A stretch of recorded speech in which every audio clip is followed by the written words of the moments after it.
UNTV News Worldwide.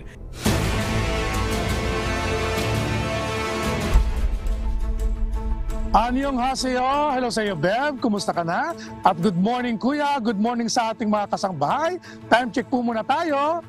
Ngayon ay alas 4:34 ng umaga sa Pilipinas. Magandang umaga sa ating mga kababayan sa Pilipinas. Good morning, Kuya. Magandang umaga naman sa iyo, Amiel. At syempre, magandang hapon naman dito sa Western Hemisphere.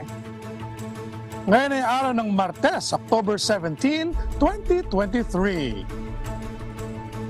Mula sa San Diego, California, USA, ako si Beverly Saison.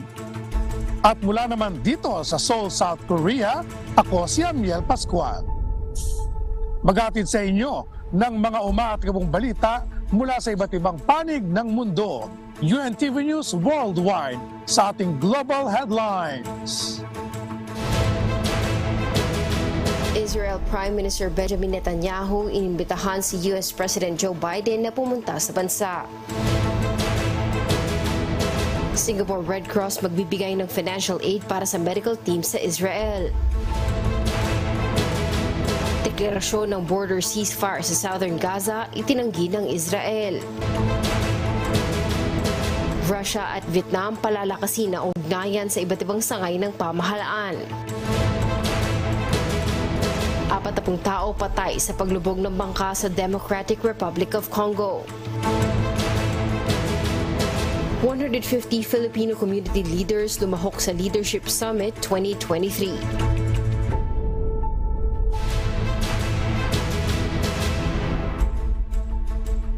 Una sa ating mga umatikabong balita, nagpaabot ng imbitasyon si Israeli Prime Minister Benjamin Netanyahu na pumunta sa Israel si US President Joe Biden. Ito ay bagaman nagpapatuloy pa rin ang giyera sa bansa kontra sa Hamas militants. Ito ang umatikabong balita ni Val Onya. Inimbitahan ni Prime Minister Benjamin Netanyahu si US President Joe Biden sa Israel sa isang solidarity visit sa gitna ng nagpapatuloy na digmaang Israel-Hamas noong linggo. Ayon sa senior US administration official, tinitimbang ni Biden ang pagbisita sa Israel sa mga darating na araw pero wala pang pinal na desisyon kung anong araw. Ito ay bagaman nagsasagawa ng araw-araw ang mga militar na pamboboba sa kinubkob na Palestinian enclave ng Gaza. Lumalaki ang pangamba ng US officials at iba't ibang bansa na ang pagkubkob na ginagawa ng Israel at ang plano nitong ground invasion ay maaaring makapagdulot ng mas malawak na digmaan at lalong makapinsala ng marami. Sa ngayon, hindi bababa sa 2,750 Palestinians ang napatay ng pambobobang ginagawa ng Israel ngayon sa Gaza. Maari naman anyang isipin ng Iran na provocative o nakakagalit ang posibleng pagbisita ni US President Biden sa Israel. Para naman sa mga Arab countries, maaring makita na tone-deaf o insensitive ang US leader sa mga nangyayari ngayon sa Israel dahil sa pagtaas ng civilian casualties sa Gaza. Samantala, ayon sa opisyal, hindi nito maaaring isiwalat sa publiko ang naging deliberasyon sa maaaring pagpunta ni President Biden sa Israel. Val Onya, UNTV News and Rescue. Diyos ang aming sandigan, serbisyo publiko ang aming pinahahalagahan. Magbibigay ng tulong pinansyal ang Singapore Red Cross upang suportahan ang relief efforts sa Israel. Medical facilities, water at power systems nais na maprotektahan ng mga otoridad. Ito ang umatikabong balita ni Ara Dagdag. Magbibigay ng $150,000 or 8.5 million pesos ang Singapore Red Cross bilang financial aid sa mga isasagawang relief efforts sa Israel at Gaza Strip. Ito ay sa gitna na nangyayaring giyera sa pagitan ng Israel at Hamas militants. Ayon kay Mr. Benjamin William, CEO ng Singapore Red Cross, ang nasabing tulong ay para sa critical assistance ng mga naapektuhan maging sa mga staffs at volunteers dito. Dagdag pa niya, walang pagod na gumagawa ang Palestine Red Crescent Society at Magen David Adom, ang National Emergency Service ng Israel upang matulungan ang mga nasugatan. Ang mga staff din ay araw-araw binubuwis ang kanilang buhay upang tumulong sa mga nangangailangan. Kailinsabay nito, inudyukan rin ni Mr. William na mabigyan ng proteksyon ang medical facilities, water and power systems upang ma-access ang mga sibilyan na kailangan ng tulong. Nagkaroon rin ng public fundraising appeal na pinasimulan noong Lunes at magpapatuloy hanggang Enero sa susunod na taon. Dahil sa patuloy na gyera sa Israel, tinatansyang mahigit 1 milyon ng mga mamamayan sa Gaza ang kinailangan umalis sa kanilang tahanan upang makahanap ng mga ligtas na kaluluguran. Ira Dagdag, UNTV News and Rescue, Diyos ang aming sandigan, serbisyo publiko ang aming pinahahalagahan. Sa kaugnay pa ring balita, itinanggi naman ng Israel ang umano'y pahayag ng security sources sa Egypt na kasunduan hinggil sa ilang oras na tigil putukan sa Gaza border. Sa katunayan, patuloy ang pambobomba ng Israel sa Hamas-ruled Gaza sa layuning malipol ang grupo ng Hamas. Ito ang umaatibong balita ni Axis Salem.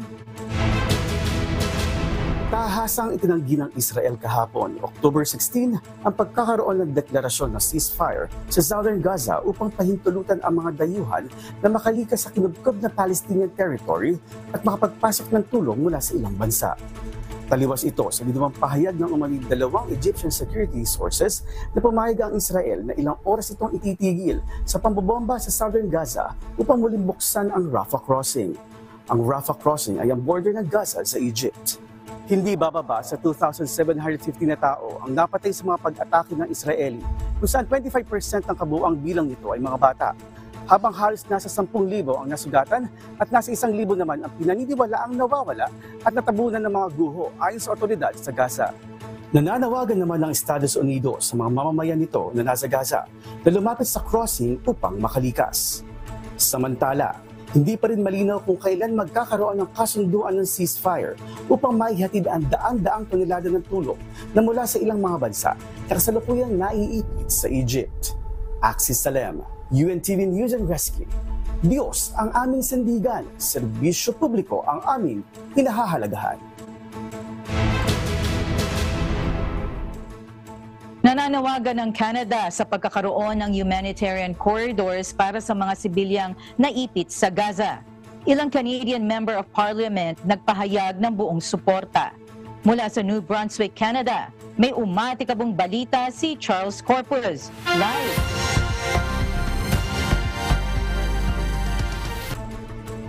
Magandang araw, Charles. Ano ba yung hakbang na ginagawa ng Trudeau government, lalo na may mga naipit na mga Canadian sa Gaza?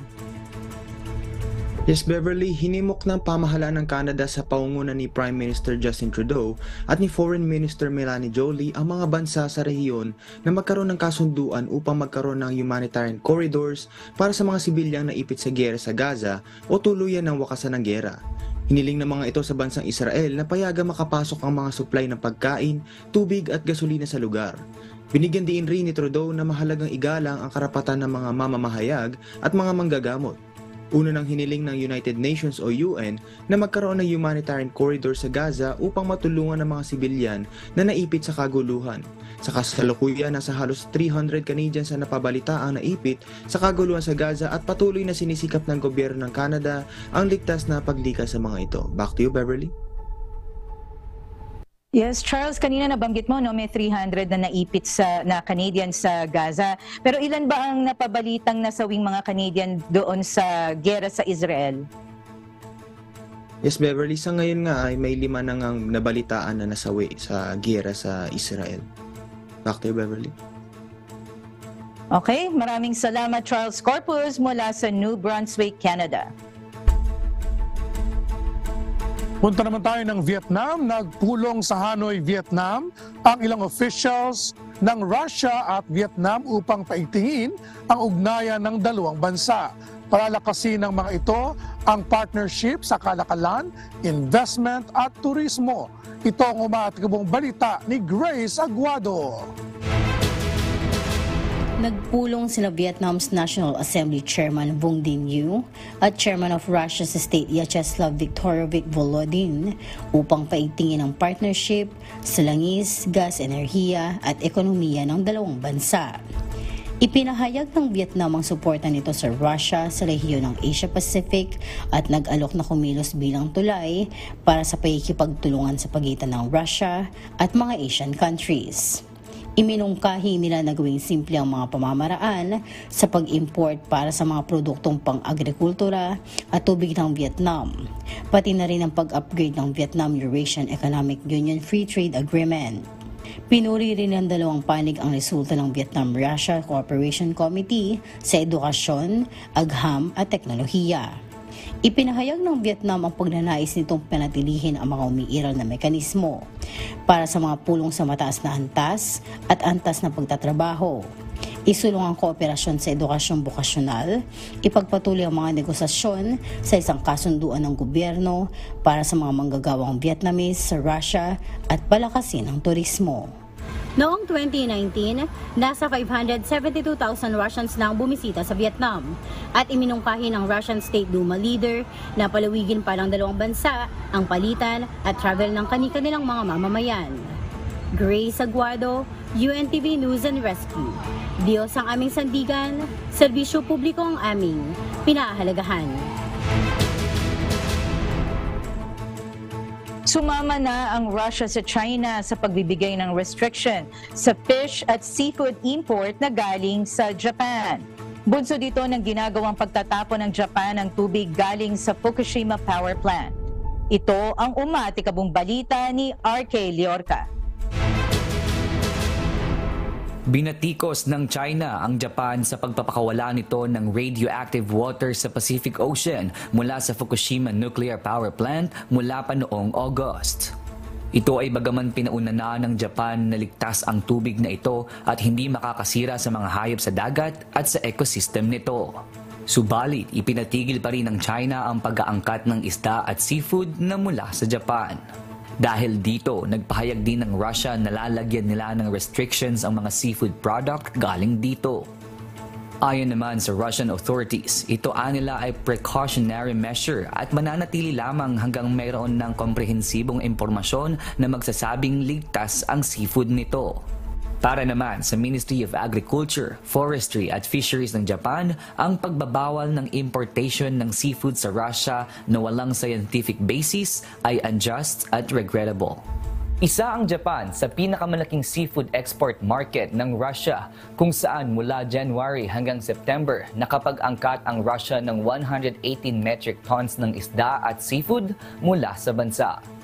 RK Liorca, UNTV News and Rescue. Diyos ang aming sandigan, serbisyo publiko ang aming pinahahalagahan.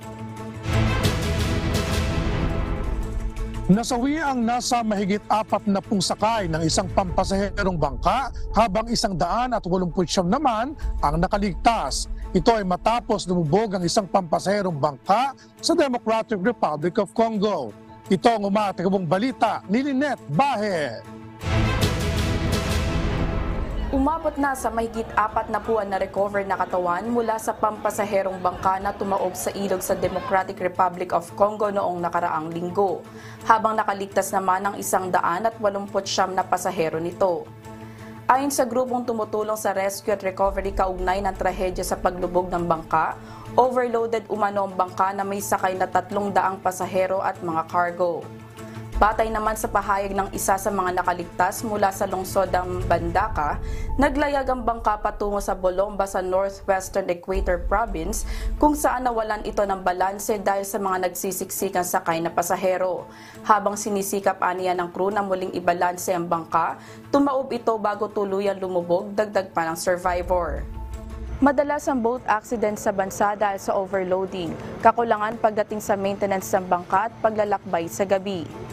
Karamihan din kasi ng mga pasahero ay hindi nagsusuot ng life jackets. Samantala, patuloy pa rin ang ginagawang paghahanap ng rescue workers sa 167 pasaherong nawawala. Lynette Bahe, UNTV News and Rescue. Diyos ang aming sandigan, serbisyo publiko ang aming pinahahalagahan. Nambigo ang ex-social media platform, kilala bilang dating Twitter, na magpaliwanag ng ginagawa nitong hakbang laban sa child sexual exploitation content. Dahil dito, Pinatawan ito ng multa ng East Safety Commission ng Australia. Ito ang umatikabong balita ni Danny De Lieva. Pinatawan ang social media platform na X na dating Twitter ng Australia E-Safety Commission ng $610,500 Australian dollars o 21.9 million pesos na multa matapos hindi masagot ang ilang katanungan sa legal transparency notice na ipinadala ng komisyon nitong February 2023. Bukod sa X, ipinadala din ng E-Safety Commission ng bansa ang notices sa iba pang social media platform gaya ng Google, TikTok, Discord at Twitch. Ayon kay E-Safety Commissioner Julie Inman Grant, pinagpapaliwanag niya ang mga kumpanya sa mga hakbang na ginagawa laban sa child sexual exploitation, sexual extortion at live streaming ng child sexual abuse. Makikita sa report na inilabas ng E-Safety Commission na may malaking pagkukulang ang ilang kumpanya kung paano i-detect, alisin at pigilin ang child sexual abuse, gayon din ang inconsistent na paraan ng mga platform, pati ang pagkakaiba sa haba ng panahong lumipas bago tumugon sa public reports. Iniulat din ng E-Safety na ang X at Google ay parehong hindi tumugon ng buo sa mga tanong sa kani-kanilang notices. Lalo na ang X kung saan ito ay blanco, wala o hindi kumpleto ang sagot sa ilang tanong. Ang E-Safety ang kauna-unahang ahensya sa buong mundo na pursigidong panatilihin ang online safety ng lahat. Ayon sa batas, may karapatan ang E-Safety Commission na humingi ng multa kapag hindi nakakuha ng impormasyon mula sa social media platforms at maghain naman ng kaso sa korte kung hindi magbabayad ng multa ang mga kumpanya. Danny De Lieva, UNTV News and Rescue, Australia. Diyos ang aming sandigan, serbisyo publiko ang aming pinahahalagahan. Punta naman tayo ng Malaysia. Pinagsabihan ng Prime Minister ng Malaysia ang mga government official na magtipid sa kuryente at iwasan ang pag-aaksaya dahil galing ito sa mga public funds. Ito ang umatikabong balita ni Arnel Loren. Hinimok ni Prime Minister Datuk Seri Anwar Ibrahim ang mga kawani ng pamahalaan na i-adapt ang habit na magtipid ng kuryente sa mga opisina at iwasan ang pag-aaksaya kahit pa sa mga maliliit na bagay. Aniya, nakikita ng marami ang pag-aaksaya sa iba't ibang paraan, subalit nakakalimutan ng mga kawani ng pamahalaan kung papaano sila gumagamit ng kuryente sa mga government offices. Dagdag pa ni Prime Minister Anwar, kinakailangan mabago ito dahil bahagi ng public funds ang ginagamit sa pagbabayad ng kuryente. Inaasahan rin ng punong ministro na maging kultura ito sa mga opisina upang makatipid ang pamahalaan. Kwento ni Anwar, noong panahon niya bilang finance minister noong 1990 sa Jalan Duta, sobrang mahalaga sa kanya ang pagtitipid ng enerhiya sa kanyang opisina. Aniya, kapag nagkakaroon sila ng pagpupulong sa labas, ay titignan niya ang mga opisinang nakabukas ang ilaw at uutusan niyang patayin ito upang makatipid. Arnel Loren, UNTV News and Rescue. Diyos ang aming sandigan, serbisyo publiko ang aming pinahahalagahan. Nagtipon-tipon ang mga Filipino community leaders noong linggo sa Abu Dhabi, UAE upang mapalugo ang leadership skills at mga napapanahong teknolohiya na tiyak na makakatulong sa kanilang paghahanap buhay. Ito ang umatikabong balita ni Bradley Robuza. Sinamantala ng 150 Filipino community leaders mula sa iba't ibang Filipino organization sa United Arab Emirates ang ginanap na Leadership Summit 2023 sa Abu Dhabi noong Sabado, October 14. Ang pagtitipon ay pinangunahan ng Bayanihan Council na siyang tumatayong umbrella organization ng mahigit 40 Filipino communities dito sa Abu Dhabi. Sa temang Empowering Communities through Agile and Resilient Leadership, layo ng pagtitipon ay upang palakasin ang leadership skills ng ating mga kababayang overseas Filipino workers at turuan ng napapanahong teknolohiya. it's a two-bladed sword, no? So aside from you're enhancing your skills to serve the community, personal development, you will be able to step up your career also. 10 speakers mula sa iba't ibang industriya ang nagbahagi ng kanilang kaalaman at karanasan ukol sa leadership, business and personal branding, global climate change at technologies for economic advancement gaya ng artificial intelligence o AI. Si Engineer Day Grace, nag-iisang babaeng mechanical engineer na rehistrado sa ASEAN Chartered Professional Engineer o ACPE. Tinukoy ang kahalagahan ng ganitong aktibidad para sa mga young leaders. And isa ito sa platform para ma-voice out natin sa ating mga youth na ang leadership is not just for people like elder people. It has to come from the generations of young people, because like what I've said earlier, no, all people will eventually go, and the new breed of leaders will have to come to the younger generation. And I'm really happy, and I hope we will inspire more younger generations to be a leader that will uphold the moment for the Filipino society, and not just in the Philippines but globally. Para naman sa ilang lumahok sa summit, aminado silang malaki ang magiging epekto ng AI sa kanilang ginagampanang trabaho. Based on our in our interior designings, AI is really a threat because we've seen different kinds of designs. They are made of AI, so we are threatened. But here in this conference, they taught us it's much better to be aligned with AI, so we can work together. From the very upgrade your skills to level up as a leader. Kasi bilang leader, dapat mauuna para ma-inspire natin yung Pilipino na i-upgrade yung skills natin kasi AI is here already. So there are some instances na maiisip natin na maybe robots will take charge of our career, so we should level up our skills. Samantala, pinuri naman ni Philippine Ambassador to UAE, Alfonso Ver, ang isinagawang Leadership Summit at nakitang kinakailangan ang ganitong pag-uusap upang mapalago ang kaalaman ng mga OFW at makasabay sa teknolohiya ng panahon. Napakadaming magagaling, napakadaming mga nandyan lang doing their work every day. So it's time na when tayong ganito para ma-share din natin kaalaman natin. Nakita mo naman yung mga naka-attend dito kung ano yung mga na-achieve nila. Pero kailangan turuan din natin maraming second, third generation Filipinos dito. Bradley Robuza, UNTV News and Rescue, United Arab Emirates. Diyos ang aming sandigan, serbisyo publiko ang aming pinahahalagahan.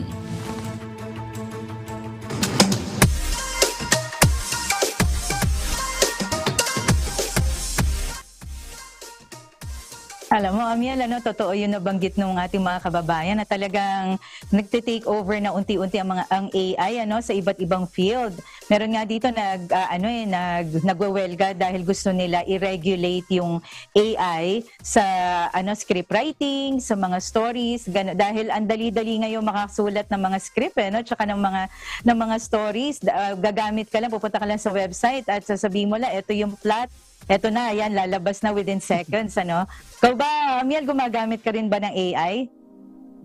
Oo, gumagamit ako nito para i-check naman yung homework ng aking mga estudyante kasi alam mo naman pag nagpapagawa tayo ng mga essay, ngayon pwede na silang gumawa ng essay in seconds. Bev, kaya dapat meron din talaga tayong AI checker na nag-check naman ang authenticity noong AI. Pero maganda rin naman talaga yung AI, Bev, kasi ito nga ay magagamit ng mga tools sa mga research para mas mapadali yung ating paghanap ng mga information. Kaya lang talagang minsan kailangan talaga itong i-regulate at ilagay sa tama. Parang Google, di ba? Dati yung Google, di naman natin masyadong kabisado pa. Pero ngayon, mas madali yung ating information sharing dahil sa mga ganitong technology. Bev? Agree ako sa iyo dyan, Amiel, Pero alam mo, ito na, ang di natin makalilimutan, ang pinaka-aabangan nating lahat. Amiel, pwede bang bumati? Siyempre, pwede. Narito ang pagbati ng ating kababayan. Magandang araw, magandang gabi sa buong mundo. Ako po si Judicio Cornista, narito sa Lloydminster, Saskatchewan, Canada. Bumabati sa aking anak, si Natini, Dino, Noe, Omer at JD. Pati na rin sa aking mga apo, si Lana, Kera, Aleha at Utoy. Binabati ko rin ang aking mga kapatid sa laman, si Kuya Angel, si Kuya Leo, Kuya Rune, Kuya Lare, Kuya Naning, Ate Messi at Brother Nunoy, Susan, Sonia at Marian, pati na rin ang kanilang mga pamilya. At binabati ko rin ang aming kapatiran, MCGI, patnubayan nawa tayo ng ating Panginoon sa kanya karangal at kapurihan magpakailanman. Pag-ibig! Maraming salamat po.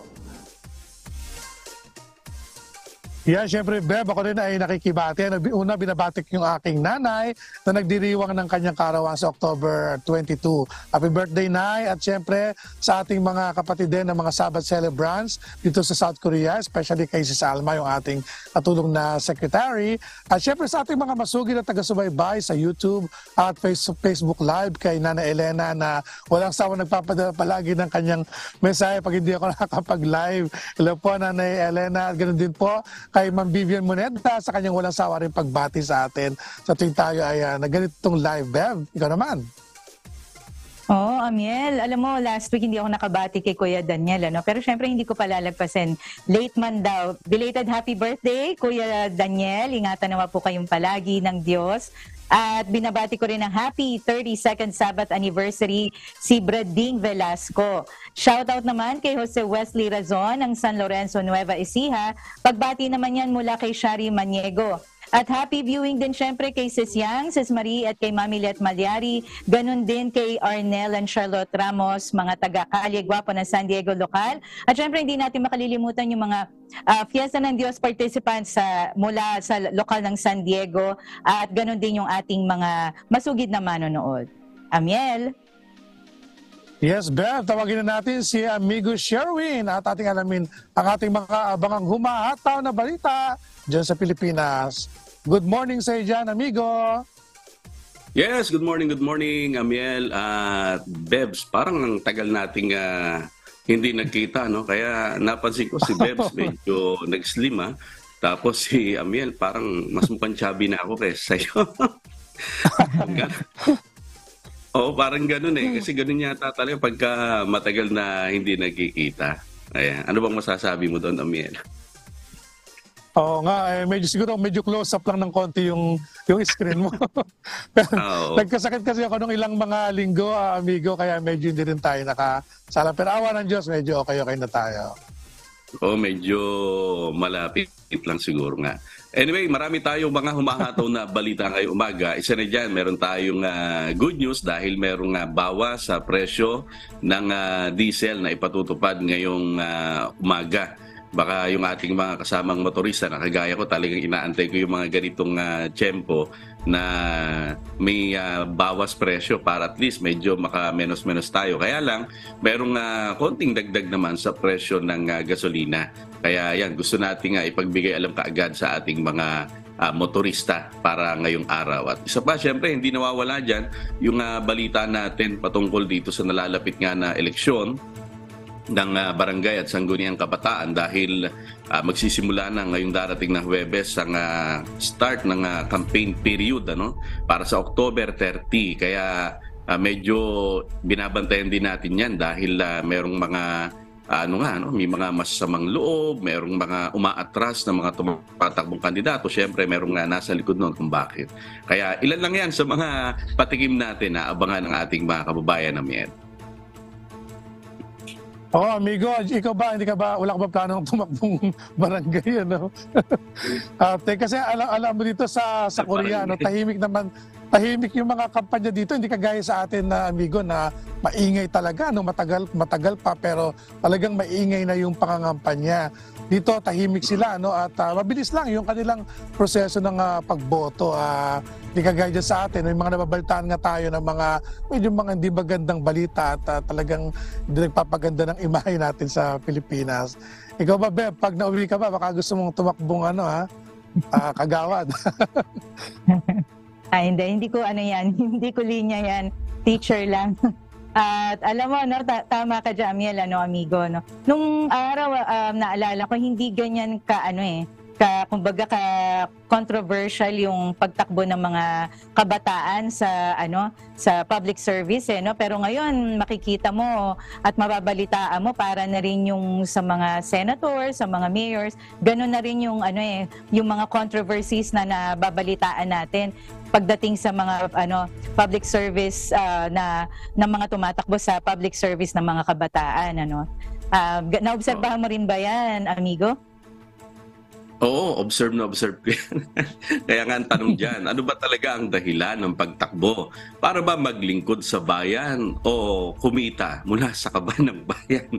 Parang ganon. Talaga kasing may pera din eh. Kaya nga yung iba, imagine, magkano lang ang sweldo. Di ba pinag-uusapan niya? Magkano sweldo ng isang senador, ng isang congressman, mayor, governor, lalo na barangay at SK, kumpara doon sa kanilang ginagastos. Siyempre, andyan yung inuulat nila pero yung hindi nila sinasabi, malalaking halaga. Kaya yun ang duda at tanong ng marami nating mga kababayan dito sa atin. Amen. Sana naman amigo ay maging mapayapa itong paparating na eleksyon at wala na tayong mabalitaan ng mga hindi magagandang balita, lalo na siyempre yung mga nabubuwis ang buhay. Siyempre marami din tayong mga nagsasakripisyo dyan na mga, siyempre pangunan yung ating mga teacher na mga nagbabantay ng ating mga boto. Yes, maraming salamat sa iyo dyan, amigo Sherwin, at sa ating mga correspondent mula sa iba't ibang panig ng mundo. Mga kasambahay, kung meron kayong hindi napanood na balita o nais yung muling tunghayan ang UNTV News Worldwide, maaari niyo po itong balikan sa aming mga official social media account. I-like at i-follow lamang ang UNTV News and Rescue Facebook account at i-click ang subscribe button sa UNTV News and Rescue YouTube channel. Mapapanood nyo rin po rito ang iba pang news programs ng UNTV, pati na ang iba pang video na nag-iisang public service channel. Kaya tara na, subscribe, like, and share. At narito naman po ang mga salita ng Diyos na maaari nating baunin sa pagpapatuloy ng araw na ito. Nasusulat sa Book of John, chapter 17, verse 17. Sanctify them through thy truth. Thy word is truth.